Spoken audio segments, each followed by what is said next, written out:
Bonjour, je vais vous présenter la fiche du ponatinib. Le ponatinib est un anticancéreux oral, c'est un inhibiteur de la tyrosine kinase BCR-ABL. Il est présenté sous la forme de comprimés dosés à 15 et 45 mg et est commercialisé sous le nom d'Iclusig. Le ponatinib est indiqué dans la leucémie myéloïde chronique, en phase chronique accélérée ou blastique, en cas de résistance au dasatinib ou au nilotinib, ou bien en présence de la mutation T315I. Il est également indiqué dans la leucémie aiguë lymphoblastique à chromosome Philadelphie, en cas de résistance au dasatinib ou de mutation T315I. La posologie est de 45 mg par jour en une prise quotidienne, tous les jours, à la même heure, pendant les repas ou bien à distance de ceux-ci. Les comprimés doivent être avalés entiers, sans les écraser ni les dissoudre. Des diminutions de dose ou une interruption de traitement restent possibles en fonction de la tolérance.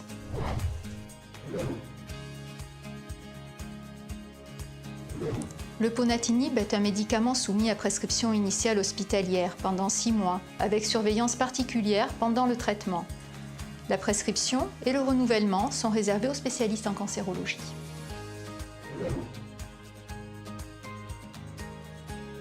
Le ponatinib peut entraîner des effets indésirables, les plus fréquents étant des effets digestifs, hématologiques et cardiovasculaires. La toxicité digestive peut se manifester par des nausées et des vomissements. On recommande de manger lentement, de fractionner les repas. La prescription d'un médicament antiémétique est possible. Attention, les diarrhées peuvent être sévères. On recommande des mesures diététiques, éviter les épices, les jus de fruits, les laitages et surtout une prise en charge précoce avec prescription d'un antidiarrhéique comme le loperamide. Bien sûr, le patient doit contacter rapidement son médecin en cas de persistance des diarrhées. La toxicité digestive peut justifier une réduction de posologie et ou une interruption de traitement. Paradoxalement, il est possible que le patient rapporte une constipation. On lui recommande un régime riche en fibres et de bien s'hydrater. Le recours au laxatif peut être justifié. En raison du risque de pancréatite, les symptômes abdominaux doivent être surveillés et la lipase sérique contrôlée toutes les 2 semaines pendant les 2 premiers mois de traitement, puis de façon mensuelle. La toxicité hématologique se traduit par une atteinte des 3 lignées, anémie, thrombopénie, neutropénie. Il s'agit d'une toxicité réversible, mais elle peut nécessiter une interruption du traitement et ou une diminution de la posologie. La surveillance régulière de l'hémogramme est donc importante, une fois par semaine le premier mois. Elle peut être espacée par la suite, une fois tous les 15 jours pendant les 2 mois suivants, puis tous les 3 mois. Il est important de bien connaître la toxicité cardiovasculaire liée au ponatinib. Tout d'abord, la survenue possible d'une hypertension artérielle. Cela nécessite un suivi de la pression artérielle avant initiation du traitement et pendant toute sa durée. Le patient doit être encouragé et éduqué à l'automesure de la pression artérielle. Dans certains cas, un traitement antihypertenseur peut être instauré. L'allongement du segment QT nécessite un suivi régulier par électrocardiogramme et ionogramme. Le risque thromboembolique est bien présent. Le patient doit être informé et éduqué sur les signes de thrombose veineuse profonde à connaître et qui constituent de réels signes d'urgence. Les facteurs de risque thromboembolique doivent être recherchés. La posologie peut être adaptée en fonction du risque thrombogène. Comme beaucoup d'autres inhibiteurs de tyrosine kinase, le ponatinib peut entraîner des effets cutanés à type de sécheresse, éruption cutanée. On conseille l'application régulière d'une crème émolliente. On recommande aux patients d'éviter l'exposition au soleil et de se protéger avec de l'écran total. Le ponatinib peut entraîner d'autres effets indésirables à type de fatigue, céphalée, œdème, mais aussi des élévations des enzymes hépatiques et de la bilirubine qui justifient une surveillance du bilan hépatique.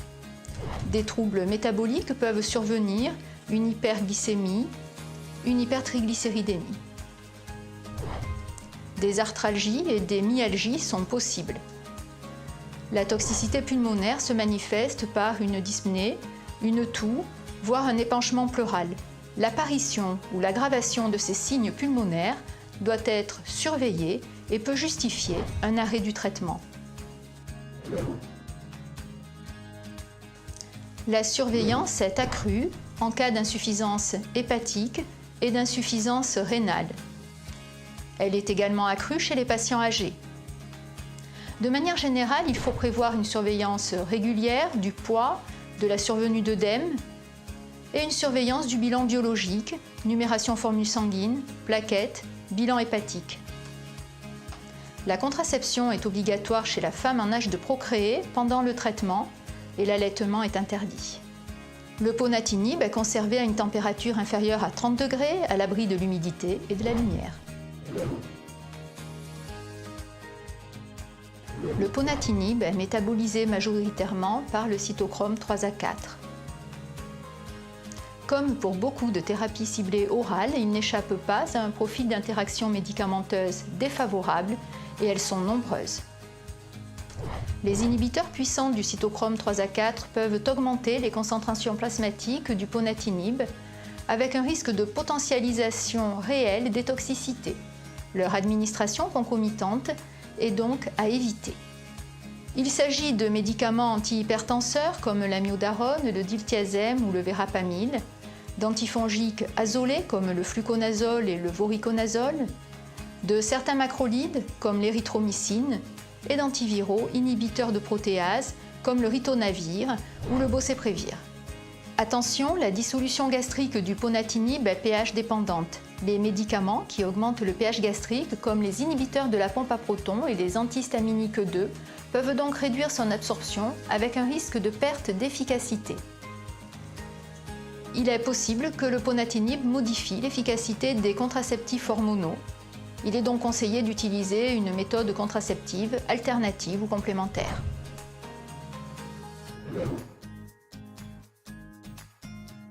Avec la phytothérapie, des interactions sont possibles. Il est préférable d'éviter de consommer ces produits pendant toute la durée du traitement. Les plus courants et les plus impactants sont le jus de pamplemousse, le jus d'orange amer, le chardon-marie pour les inhibiteurs du cytochrome 3A4, l'ail et le millepertuis pour les inducteurs. Enfin, l'association avec les antioxydants est déconseillée, thé vert, sélénium, vitamine C et vitamine E à forte dose, desmodium. Vous retrouverez toutes les interactions et toutes les informations sur la plaquette en ligne.